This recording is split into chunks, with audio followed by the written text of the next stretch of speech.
Senhor esteja convosco. Ele está no meio de nós. Proclamação do Evangelho de Jesus Cristo segundo Marcos. Glória a vós, Senhor. Naquele tempo, Jesus foi a Nazaré, sua terra, e seus discípulos o acompanharam. Quando chegou o sábado, começou a ensinar na sinagoga. Muitos que o escutavam ficavam admirados e diziam: de onde recebeu ele tudo isso? Como conseguiu tanta sabedoria? E esses grandes milagres que são realizados por suas mãos? Este homem não é o carpinteiro, filho de Maria e irmão de Tiago, de José, de Judas e de Simão? Suas irmãs não moram aqui conosco? E ficaram escandalizados por causa dele. Jesus lhes dizia: um profeta só não é estimado em sua pátria, entre seus parentes e familiares. E ali não pôde fazer milagre algum, apenas curou alguns doentes, impondo-lhes as mãos. E admirou-se com a falta de fé deles. Jesus percorria os povoados das redondezas, ensinando. Palavra da salvação. Glória a vós, Senhor. Pelas palavras do Evangelho sejam perdoados os nossos pecados. Amém. Meus irmãos e minhas irmãs, diz um místico da Idade Média assim: o modo como nós vemos Deus é o modo como Ele também nos vê. Essa afirmação é, no mínimo, muito comprometedora. Imaginem se Deus dependesse do nosso modo de vê-lo para também nos ver. Se o olho pelo qual a gente enxergasse Deus fosse o mesmíssimo olho pelo qual Deus nos enxergasse. Porque muitas vezes os nossos modos de ver estão contaminados. Sim, o nosso olhar é quase sempre um jeito de recortar a realidade. Se nós passássemos, vários de nós passássemos por um mesmo evento, o nosso modo de contar este evento seria diferente, a depender de quem tivesse o vivido. Porque o nosso modo de olhar para as coisas é diferente. O nosso modo de olhar para as coisas depende das experiências que nós tivemos. Não é à toa que nós temos um ditado para isso. Todo ponto de vista é a vista de um ponto. Isso quer dizer que nós temos lados da realidade. E muitas vezes o nosso olhar é nada mais, nada menos do que a nossa expectativa. Haja vista os apaixonados. Os apaixonados recortam nos outros apenas as expectativas que eles já trazem no coração. De fato, o nosso modo de ver é muitas vezes contaminado. E o nosso jeito de ver Deus também. Muitas vezes a nossa experiência de Deus tem a ver com o que nossos pais nos ensinaram. E às vezes o retrato de Deus que nós aprendemos dos nossos pais é um retrato castigador, punitivo. Muitas vezes o retrato de Deus que nós temos em nós, na nossa cabeça, é o retrato do Deus juiz, esse juiz severo que todos nós trazemos na nossa mente. Muitas vezes o jeito de experimentar Deus tem a ver com as nossas experiências. O que isso tem a ver com o Evangelho? Tudo. Porque hoje o Evangelho nos lança uma questão fundamental. Onde nós estamos preparados para enxergar Deus? Onde nós estamos preparados para ver Deus vindo ao nosso encontro? Jesus Cristo, diz o Evangelho de hoje, foi a Nazaré, a sua terra, a sua pátria. Lá, os seus milagres, a sua fama, as suas palavras chegaram muito antes. A fama de Jesus o antecede. A fama de Jesus já se espalhou por Israel, mas mais do que por Israel, já chegou aos pagãos. Muitos já ouviram falar de Jesus. No entanto, parece haver uma resistência obstinada a não ver nele nem o Messias, nem o Filho de Deus. A gente poderia resumir o Evangelho dizendo assim: bom, santo de casa não faz milagre. Mas isso não resolve muito as coisas. Isso faz um diagnóstico, mas não lança a questão mais fundo. Nós talvez devêssemos nos perguntar: por quê? O que é que atrapalha que as pessoas possam ver em Jesus Cristo o Messias, o Filho de Deus? O que é que no olhar delas funciona como escama? O que é que limita de tal modo o olhar que tais pessoas possam ver de fato Jesus em sua verdade, em sua realidade? E há respostas para essa pergunta. A primeira delas é como esse povo está contaminado pelo olhar dominante.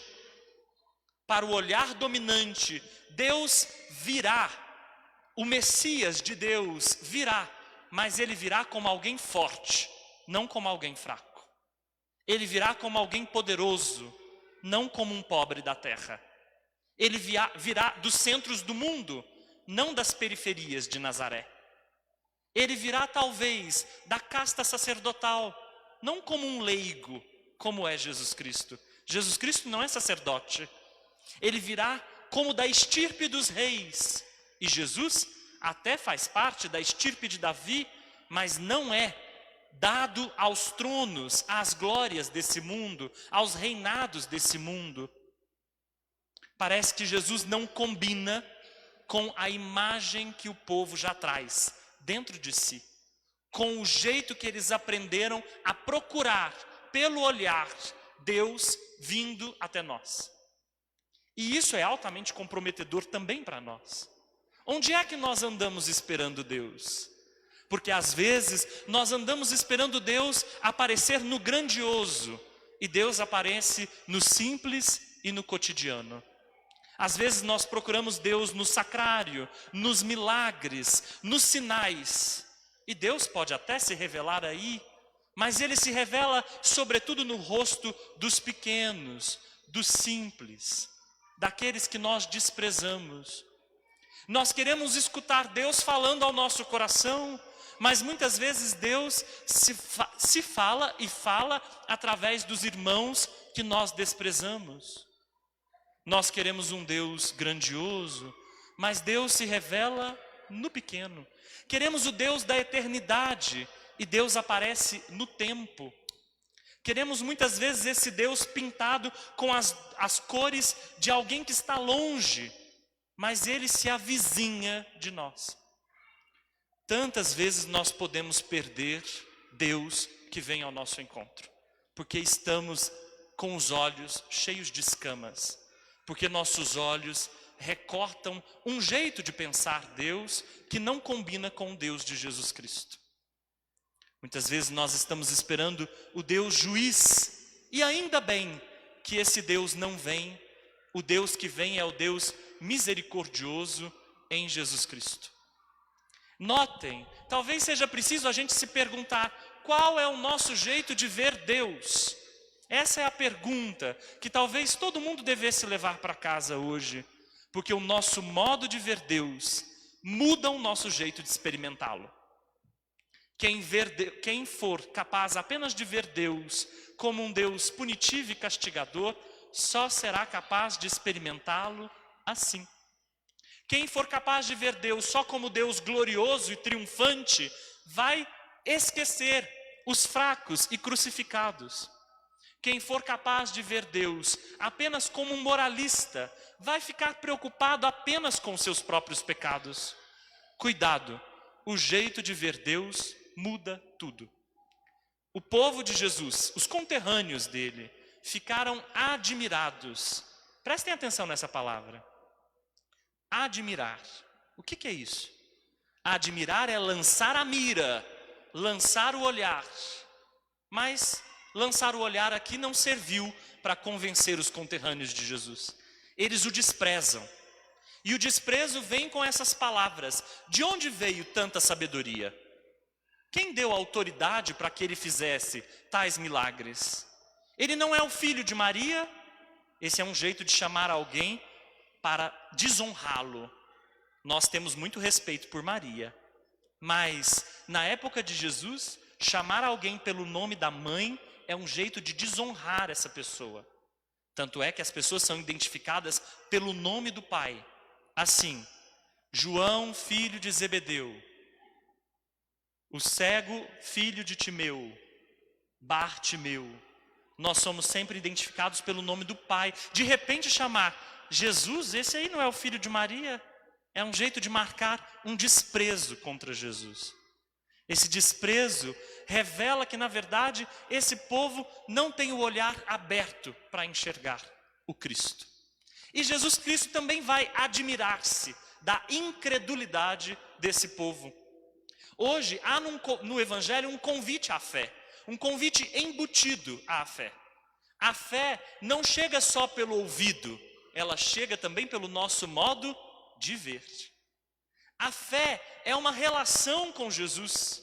Jesus não pôde realizar nada na sua pátria, não pôde começar nenhum milagre, porque não teve ninguém disposto a começar com ele um caminho. Não teve ninguém disposto a responder ao seu chamado. Não teve ninguém disposto a entrar em relação com ele. Fé, no fundo, é isso: ter disposição de ver e de seguir Jesus. Ter disposição de se aproximar dele para enxergá-lo melhor. De longe, a gente só consegue até se admirar, mas só isso. Deus, como é que ele pode vir até nós, afinal? Paulo, hoje, na segunda leitura, diz que Deus pode vir até nós, inclusive na nossa fraqueza. Quantos de nós confiamos tanto na nossa força? Às vezes é na força intelectual, às vezes é na força moral, às vezes é na força dos costumes, às vezes é na força da tradição, às vezes é na força que nós temos religiosa e espiritual.